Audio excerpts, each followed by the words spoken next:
Hey squad, I joined the Facebook squad and I have a question.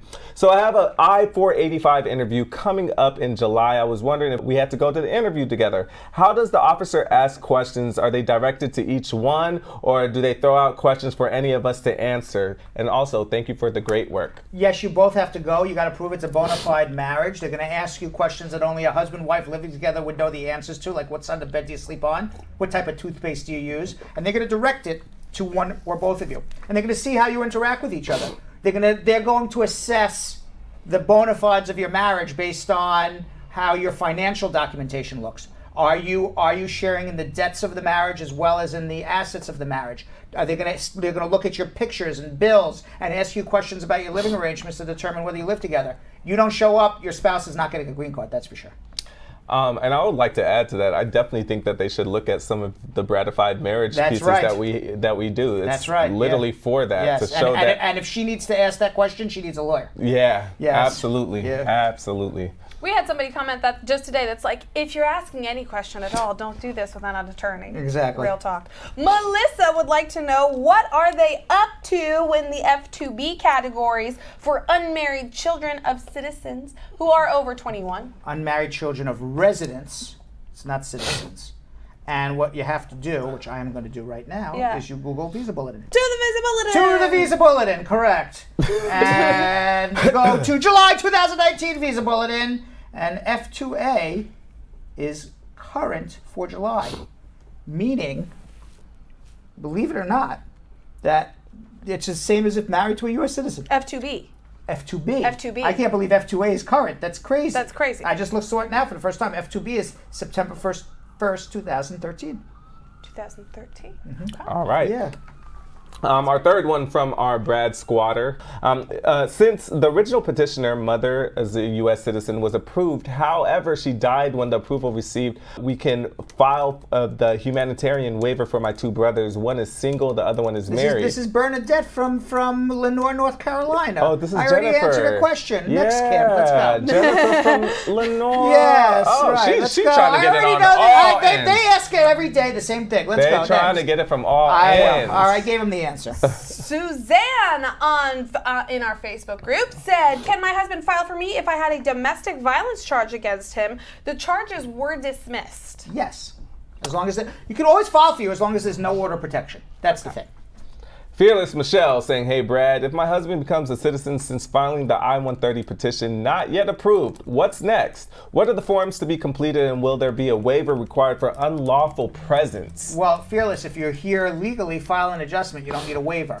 If you're here out of status, you're not eligible to adjust, you entered EWE, then you would have to upgrade the I-130 and then, yes, do a provisional waiver before you go home and come back. I've got one directly from Brad's DMs, so you know it works, family. All three of them said, hey Brad, I've got an adult daughter who's an American citizen for about 27 years now. She got her citizenship when her father filed for her. Now she wants to file for me, but I've got a 15-year-old daughter living with me in Jamaica, and I understand that she can't be on the same filing as a sibling, and therefore I've got to get my green card first and then turn around and file for her.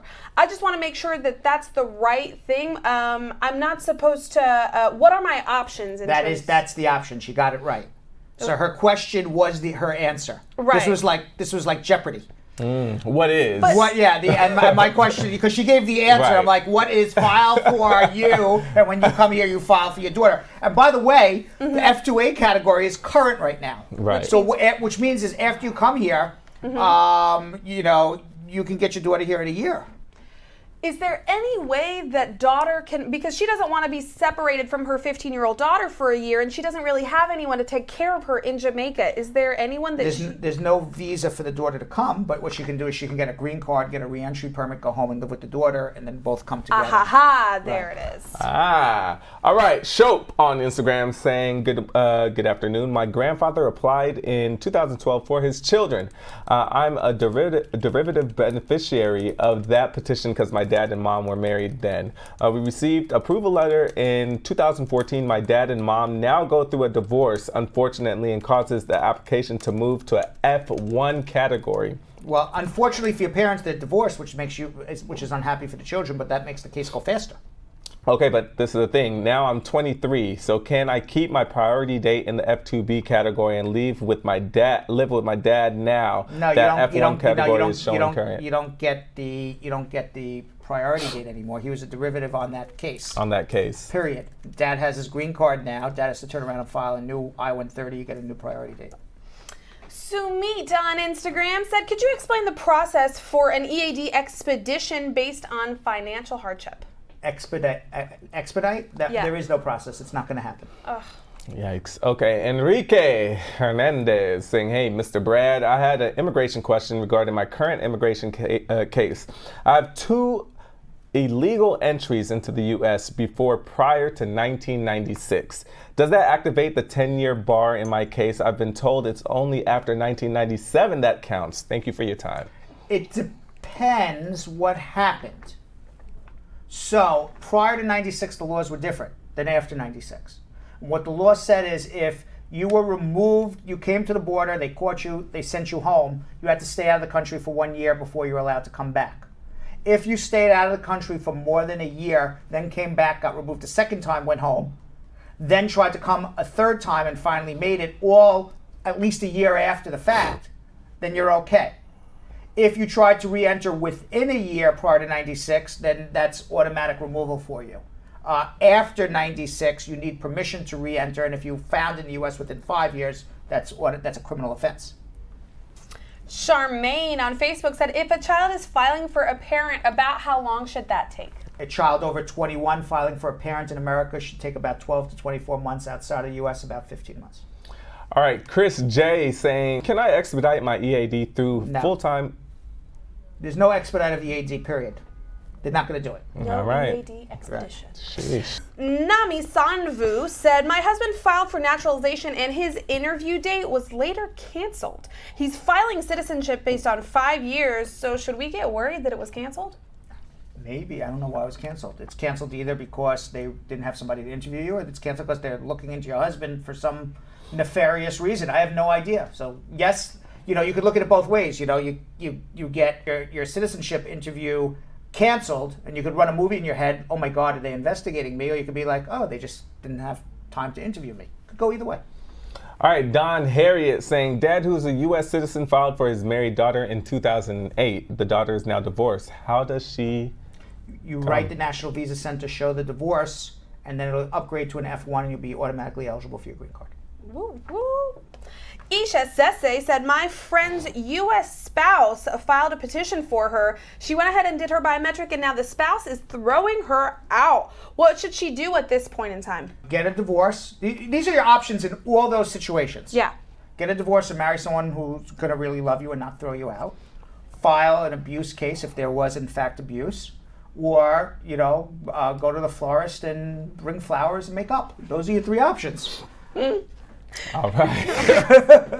Brad's So marriage specific. counseling is always on point. Flowers. I'm always a big fan. Flowers of always work. Flowers Yes. and chocolates. Sandra saying, my husband and I got a work permit from Maryland because we filed from there, and now we're in New Jersey. Can we both use that to work here, or do we have to do it in state? No, you can use a work permit to work anywhere you want, but if you've moved, please let immigration know to transfer your file to New Jersey.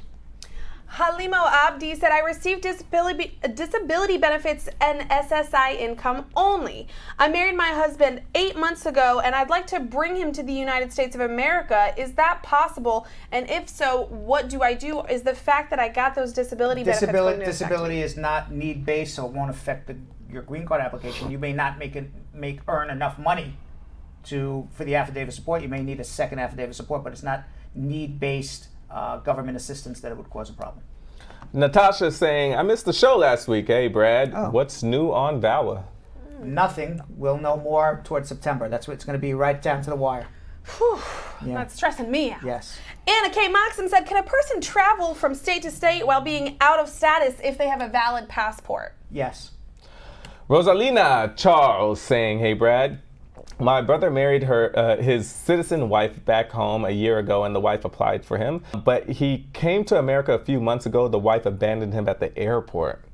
She did give him his green card. They both So in live other in words, different wait. addresses. So she sponsored him, and he shows up to the airport to the shores of America, and the wife shows up to the airport and says, "Ciao." Doesn't even show up. Doesn't even show up. to He had to abandon him Uber at- home himself. What home though? Uber There was no Where? home. Right. There was no home. Okay. So, yeah, So, so- he has he's going to have a problem either removing the conditions if he had a 2-year card, Yeah. or he may even have a problem becoming a citizen because he's going to have no evidence that he and his wife ever lived together. Right. Because So he's got a huge problem. I don't have the answer. Right. It says that she did give him the green card, but they both live in different addresses Yeah, well, now. it's going to be a problem going back to immigration to remove the conditions of becoming a citizen because they're going to in either instance they're going to want to see, did you ever live together? And the Right. fact that you have no evidence, they're going to believe the burden is going to shift to you that they're going to think it was a business marriage.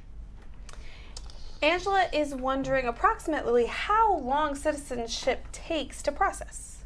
6-9 months right now, pretty fast, at least in New York. All right, Marianne Bradley saying, really hope you can address the possible mass deportations. Relatives and friends are freaked out now. And we did speak about this, but just quickly. There are no mass deportations. It is the same thing that's been going on year after year. If you have an order of deportation, you got to worry. Yes, there will be on the edges people who may get caught up in immigration that otherwise wouldn't have because of the extra attention being brought to immigration by Donald Trump. But the millions and millions of people, it ain't happening. Hey family, squad up. Is it true that NBC is processing, is NVC, right? Mm-hmm. They put NBC. Is processing 2 months at a time for the I-765C9 marriage-based. I've read on a forum where persons from November and December are getting their EADs. It's possible, yeah. It's about a 6-month process right now. Dax B says, the case status says the card is being produced. Does that mean I've been approved for the I-485? I would believe that's what it means. Okay, Adedokun Adenike saying, for how long does a U visa take to get your work permit? This is the second time I'm asking the question, and I keep on missing it. You're not entitled to a work permit from a U visa until it's approved, and U visas are taking 3, 4, 5 years to get approved. So people who file U visas are waiting years and years and years. Now, what the law says on a U visa, if you can show humanitarian reasons why you need a work permit, you're allowed to file for a work permit based on humanitarian reasons within 180 days of them meeting USCIS, receiving your U visa. So every person who has a U visa should be filing. Give it a try. You never know. Come up with your best reasons for humanitarian reasons why you need a work permit. Copper Clan, for our last question of the moment, said, I reapplied for my work permit after the expiration, and they sent me a letter for a 180-day extension while my adjustment of status is still pending. But in 6 months, it's going to be 2 years that it's pending. Is there any way to expedite it without a mandamus? Not really. Mandamus, or that's it. But why would you not want to mandamus, is the question. The only time you don't want a mandamus is when you don't have an approvable case. But if you've got a squeaky clean, you know what you mean by squeaky clean case. Right. Like there's no reason in the world for them to deny you, you mandamus all day long. Mandamus! Mandamus! We need to create like a Gregory Brothers type song with like mandamus. Right. You know what I'm saying?